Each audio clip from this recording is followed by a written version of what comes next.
Do you think we should date with the intention to get married? Mm-hmm.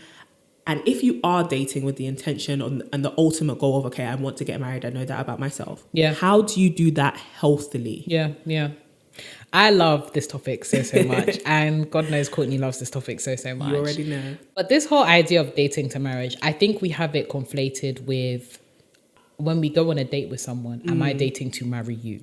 I think we need to... Dating with the intention of marriage means that you are hoping that the relationship, or rather the relationships that you have will end in you two deciding to get married. So true. However, a lot of people date with the expectation that the next person that they date will be their husband. And there's a difference. There's a very, very big Tell us the distinction. difference. Because if I'm, say, for example, Courtney, I'm now dating you.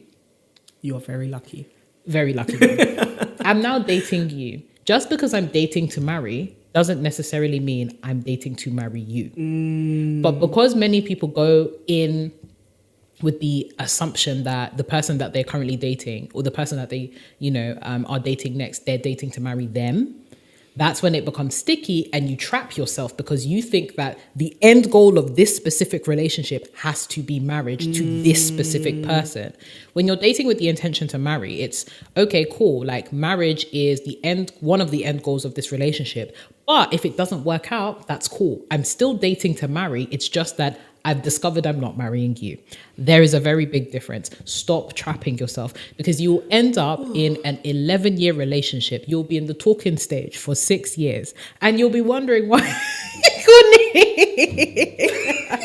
You'll be wondering why is this man not proposing? Oh, maybe next year. But he said he's dating to marry. So he's going to marry me. He's not going to marry you. This is it. And then you get heartbreak. And people will be saying all sorts of funny things on like Twitter and Instagram. Like, I only have one heartbreak left in me. I'm not going through the talking stage again. As soon as I get out of this, marry me or I'm dying. I think you need to liberate yourself from thinking that every single person that you go out on a date with, you must marry them. Sure, it will be in the back of your mind. Am I compatible with this person? Would I be happy, potentially... And it should be in the back of your mind. Exactly. Would I be happy marrying this person? But I don't think that when you're, especially in the initial stages, right? That's when you're only really getting to know someone. So and because we put so much pressure in that phase that we assume, I'm going to marry this, am I going to marry this person? It becomes so much more tricky to now extricate yourself from the situation, or at least have fun in getting to know the person without the pressure of am I actually really going to marry this person? And then when you've attached that expectation, I'm going to marry you, that's when you start performing. This is it. Because nothing can go wrong. Why should this relationship go wrong? I'm trying to marry you. I haven't got so much time to now start dating again, or I don't want to date again, right? And I think that's when sometimes we have to relearn our associations with dating, and having kind of some taboos around. You go on dates with multiple people, or maybe you're dating multiple people, and people are like, how can you do that?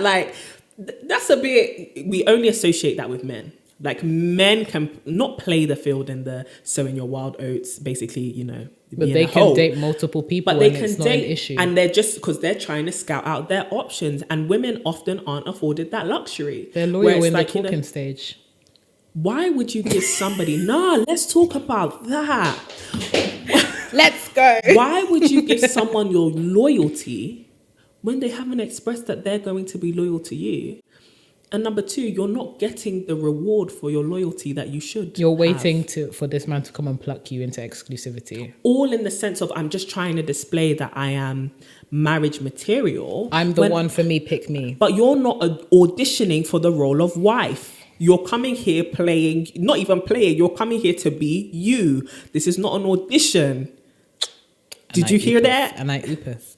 And no, honestly, I oopeth, because it's just you'll be out here being loyal in the talking stage, and then when he comes and says, do you know what, this is actually not working, and then you find tutus now he's talking to another person, you're like, but we were in a relationship. No, you weren't. No, you were not. First of all, you weren't in a relationship, you were dating. And now your whole heart is broken because in your head you were playing house. You already had a family on your wedding day. This man was not even holding hands with you. As it in public. He didn't want to be seen with you in public. You know what? I've actually made some very foolish mistakes in my past. We've been there, man. We've actually all been there. Like, sis, we've we're been not there. even getting at you. We're just reflecting. Like, honestly, we've been there. We have done some dumb stuff, and that's not to say, like, obviously, dating is the preliminary. It's what you look at to see, is this the person that I want to commit to? Yeah. But at the same time, not everything is riding on your first few dates. You know, this is you getting to know somebody. You and need to them get getting to know them. you. You need to know if they're auditioning mad. For a role. You're not precisely this. You're not auditioning for a role. You're genuinely getting to know the person, and they're genuinely getting to know you. Yeah. And that takes time, and that's okay. That is all right. Why are you rushing down an aisle that does not exist yet? So then, how do you actually date with the intention of marriage? What's the right way to do it then? First of all, is get to know a person. Like, date normally. Do you know what I mean? No, just actually get to know But somebody. I feel like normally. we've gotten to a point sometimes where we've overthought, overthink it. It's one of them. Thinketh had me. We overthink it. We have thought about this so much. I don't know what the word. What's the past tense of overthink? We've overthought. We've overthought. Wow. We've overthinketh this so much. No, yeah, we've overthought this so much that sometimes, like, just doing it in normality. Yeah. For men, it may be normal, like, because I feel like men don't feel like they have to impress. Whilst there is that element of, I want you to see the best side of me, I'm here. This is who I am. Whereas women, it's like, oh wait, I really want him to like me. Yes. Especially if you come from this place of, like, not desperation, but like, I really want a boyfriend. Yeah. Like, I do want to be with somebody. You might just want the person who is there conveniently to be that person. That it becomes hard to conceive what it is to be casual, like what it is to just be normal, because dating has been framed either by fear or by just loneliness and desperation, or by external pressure. If everyone is in your ears when we get married, the next guy you date, why would you be wasting time? And this is why you are descaling fish at his mother's house during the talking stage.